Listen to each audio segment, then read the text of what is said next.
अच्छा तो तू है भोला, तू हमसे बदला ले रहा है। आज तो तेरा खैर नहीं, तुझे तो इसकी सजा जरूर मिलेगी। अरे रुको भैया, हम इन दोनों को राजा के पास ले चलते हैं और इनको कौड़े की मार वाला सजा दिलवाते हैं। हाँ, बिल्कुल ठीक कहा लल्लन तुमने।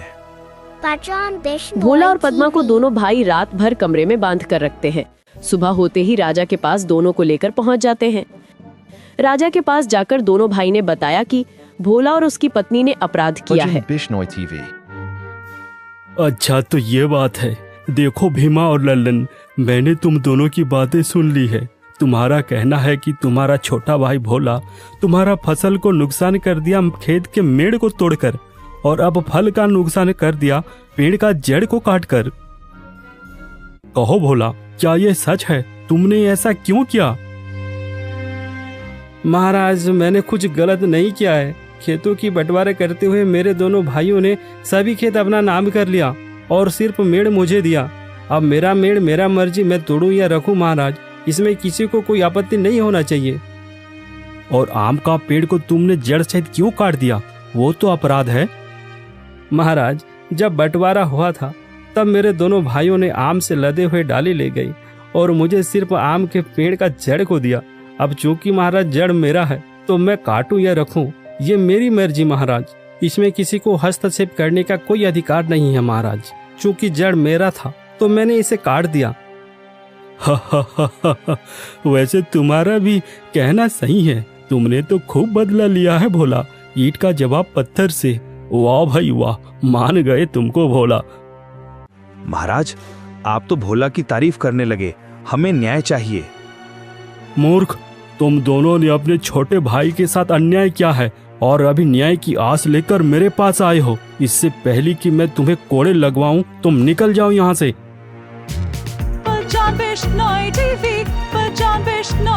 उस भोला की कितनी हिम्मत, उसने सरेआम हमें बेइज्जत किया है। उस भोला को तो सबक सिखाना ही पड़ेगा। भैया, नहीं छोड़ेंगे उसे।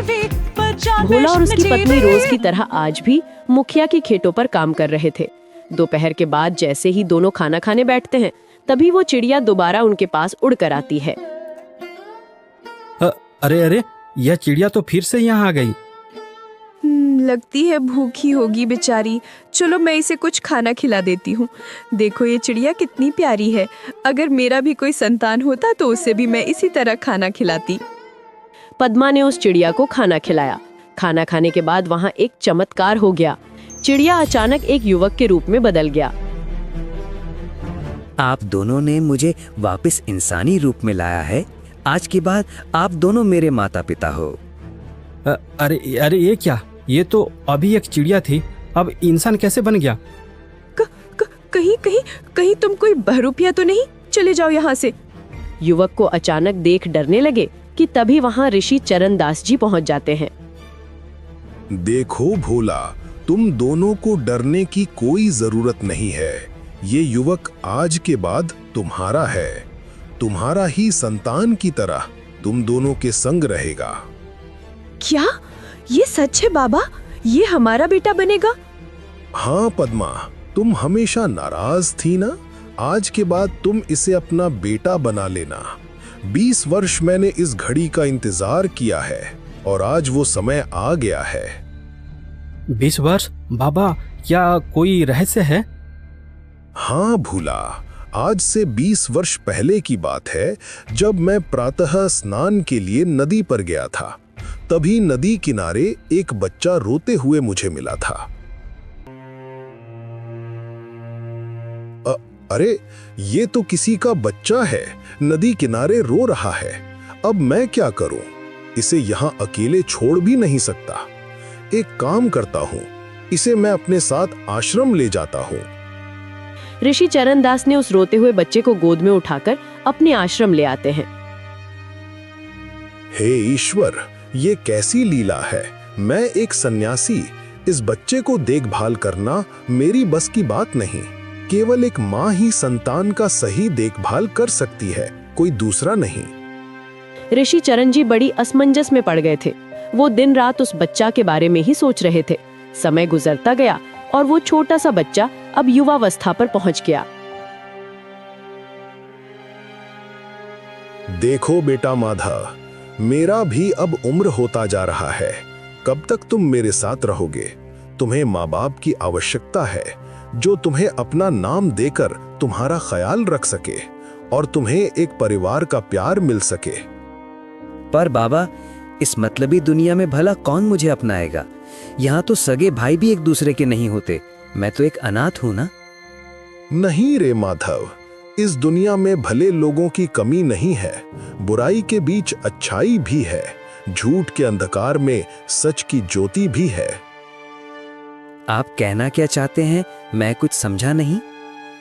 ऋषि चरणदास जी माधव के भविष्य को लेकर दुविधा में फंस गए थे कि उनके बाद माधव का क्या होगा, वो कहाँ जाएगा। तभी उनके मन में एक ख्याल आता है। हे परम पिता, मुझे माफ करना। मैं अपने मंत्रों के बल से माधव को एक पक्षी का रूप दे रहा हूँ, जिससे कि वो एक सही माता पिता की तलाश कर सके। भविष्य में ये पक्षी जब किसी योग्य निसंतान दंपति के संपर्क में आएगा, उसी दिन ये मूल रूप में वापस आएगा। उसके बाद वही दंपति इस बच्चे के माता पिता होंगे। इस तरह ऋषि चरणदास ने माधव को एक पक्षी के रूप में बदल देते हैं।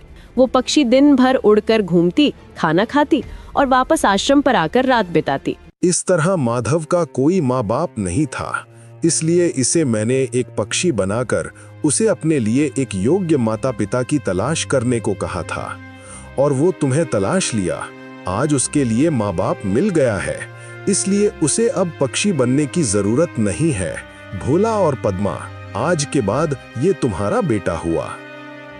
क्या ये सच है बाबा? ये हमारा बेटा बनेगा? आपका बहुत बहुत धन्यवाद बाबा। आपने हमारे निसंतान के वर्षों के दुख को आज दूर कर दिया है। ऋषि चरणदास जी वहीं से वापस अपने आश्रम की ओर चले जाते हैं। वहीं दूसरी ओर भोला और पद्मा माधव को लेकर अपने घर आ जाते हैं। भोला और पद्मा माधव को पाकर बहुत खुश थे। लेकिन एक दिन। क्या बात है पिताजी? मैं पिछले कुछ दिन से देख रहा हूँ आप चिंतित लग रहे हैं। अरे कुछ नहीं बेटा, मैं तो बस ऐसे ही अपने आप में खो गया था। नहीं पिताजी, मैं समझ सकता हूँ आप चिंतित हैं। आप मुझे बताइए, मैं आपकी क्या सेवा कर सकता हूँ? माधव जिद करने लगा। भोला खुद को रोक नहीं सका। उसने सारी आपबीती माधव को बताया कि किस तरह उसके दोनों भाई ने उसके साथ भेदभाव किया और घर से बाहर निकाल दिया है। अब आपको चिंता करने की आवश्यकता नहीं है पिताजी। आज के बाद मैं ही सारा काम करूंगा। आप आराम कीजिएगा।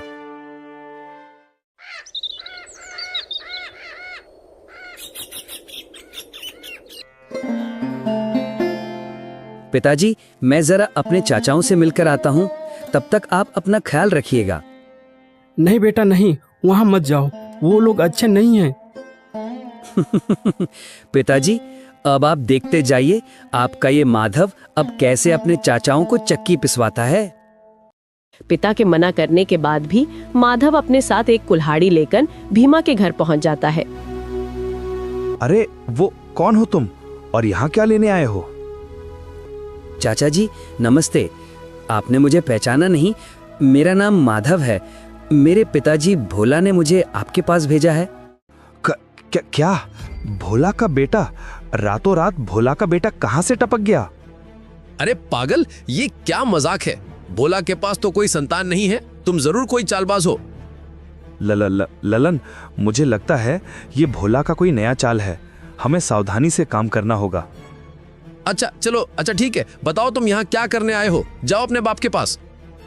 चाचा जी, मैं अपना छत लेने आया हूँ जो आपने अपने कमरे के ऊपर लगा रखा है। अरे तुम पागल हो गया क्या? कहाँ है तेरा छत? अरे चाचा जी, लगता है आप भूल गए। आप लोगों ने पिताजी को बंटवारे में जो छत दिया था ना, और कमरे जो आप लोगों ने रखे थे, अब मैं उसी घर का छत को लेने आया हूँ। अरे अब ये क्या नया नाटक रही? अगर तू ये छत ले जाएगा तो फिर हमारा कमरा किस काम का होगा? ये लड़के, तू ये छत नहीं तोड़ सकता। अंजाम बहुत बुरा होगा। मैं तो बस मेरा काम करने आया हूँ। आप लोग मेरे काम में दखल क्यों दे रहे हो? इतना कहकर माधव घर के ऊपर चढ़ जाता है और छत को तोड़ देता है। छत टूटने के बाद घबराकर दोनों भाई राजा के पास शिकायत करने पहुंच जाते हैं। अरे भीमा और लल्लन, तुम दोनों फिर से वापस आ गए। बताओ अब क्या हुआ।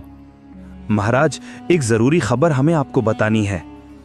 जरूरी खबर? ऐसा है तो फिर बताओ, क्या खबर लाए हो? महाराज, भोला के पास कोई संतान नहीं है। अचानक रातों रात उसका संतान पैदा हो गया, और वो भी करीब 20 साल का लड़का। हाँ महाराज, और उसने सुबह हमारे घर के सारे छत को तोड़ दिया है और कहता है राजा भी मेरा कुछ नहीं बिगाड़ सकता। सावधान महाराज, मुझे लगता है वो एक बहरूपिया है या फिर कोई गुप्तचर हो सकता है।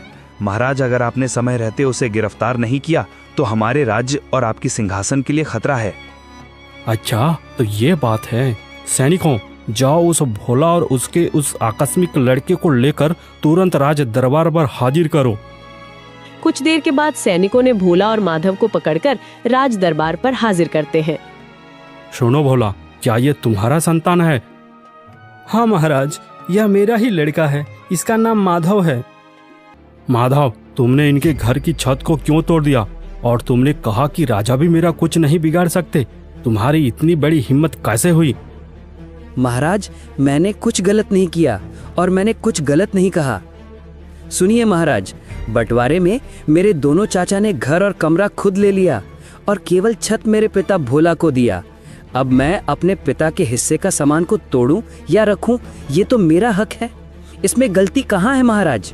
मैंने तो बस अपने पिता के हिस्से को तोड़ा है। मैंने चाचा जी के सामान को हाथ भी नहीं लगाया।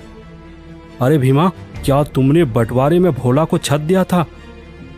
हाँ महाराज, हमने भोला को बंटवारे में घर का छत दिया था और कमरा हमने रखा था।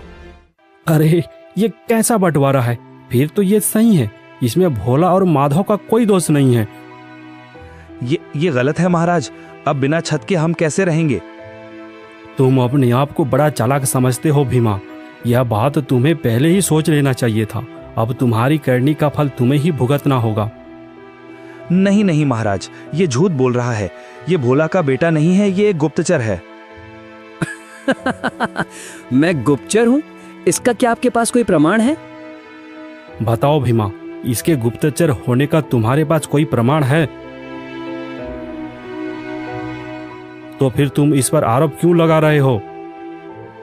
महाराज, अगर प्रमाण की बात है तो पहले इस माधव को प्रमाण मांगिए। क्या ये हमारी खानदानी है या कोई बहरूपिया? माधव, क्या तुम अपना प्रमाण दिखा सकते हो कि तुम इनकी खानदानी वारिस हो? महाराज, मेरे पास प्रमाण है, लेकिन सबसे पहले इन दोनों भाइयों को प्रमाण मांगिए। क्या इनके पास खानदानी होने का कोई प्रमाण है? लल्लन और भीमा, क्या तुम्हारे पास कोई प्रमाण है? प्रमाण? नहीं महाराज, ऐसा तो कोई प्रमाण नहीं है। तो माधव, इन दोनों के पास भी कोई प्रमाण नहीं है। क्या तुम्हारे पास खानदानी होने का कोई प्रमाण या सबूत है? हाँ है महाराज, मेरे पास प्रमाण है। भोला ने माधव को पहले ही 4 सिक्के दे रखे थे। माधव अपने जेब से पुराने जमाने के वही 4 रुपए वाले सिक्के निकालकर राजा को देता है और कहता है कि ये प्रमाण है उसके खानदानी होने का। महाराज, ये रहा प्रमाण। ये पुराने जमाने के सिक्के हैं जो कि हमारे दादा के दादा जमाने की है। अब ये मेरे पिता ने मुझे दिया है। यह है मेरा खानदानी सिक्का, मेरे पूर्वजों के जमाने का।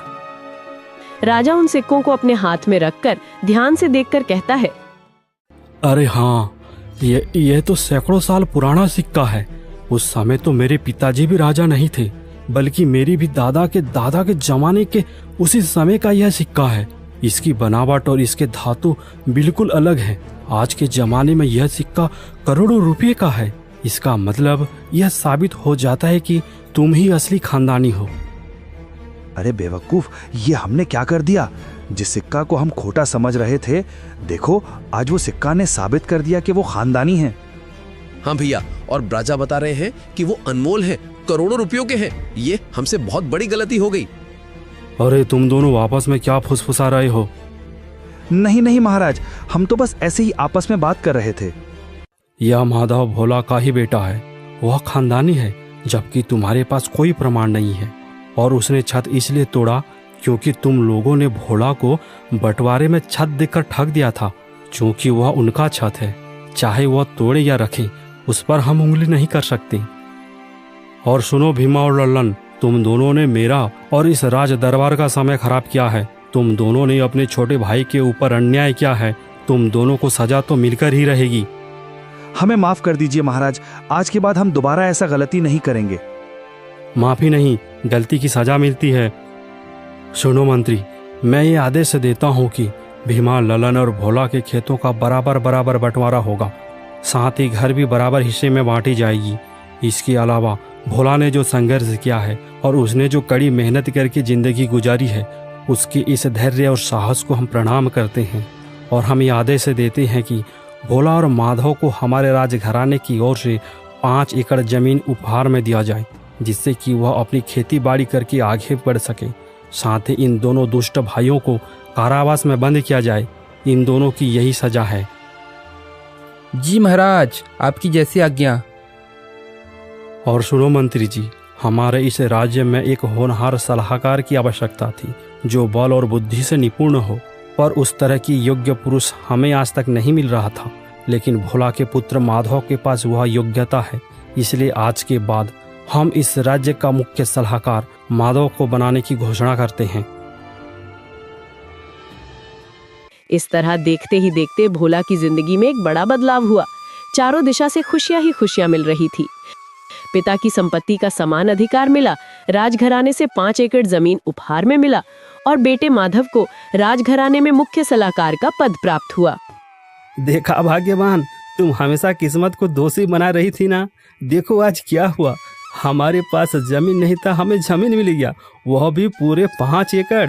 हमारा कोई संतान नहीं था, ऊपर वाले की दया से हमें संतान मिल गया। इस राज्य में हमारा कोई सम्मान नहीं था, आज देखो पद्मा, राजघराने में हमें इतना बड़ा सम्मान का पद मिला है कि हमारा संतान को मुख्य सलाहकार का पद मिला है, यानी कि माधव को मुख्य सलाहकार बनाया गया है। और हमारा पुराना सिक्का जो कभी हम बेकार समझ रहे थे, वो सिक्का तो करोड़ों का निकला पद्मा, करोड़ों का। मुझे माफ कर दीजिए, न जाने मेरे मुंह में जो आया वही बोल दिया। लेकिन ये बात सच है कि समय के आगे किसी की नहीं चलती।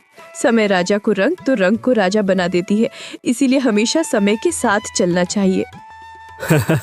हाँ पद्मा, और हमेशा एकजुट होकर इंसानों को साथ में चलना चाहिए। बिना पक्षपात के सबको एक जैसा और समान अधिकार मिलना चाहिए। और खोटा सिक्का करोड़ों का निकला। यही है मेहनत, धैर्य और साहस का फल, जो तुरंत नहीं मिलता, लेकिन जब भी मिलता है छप्पर फाड़ के मिलता है। Bujin Bishnoi TV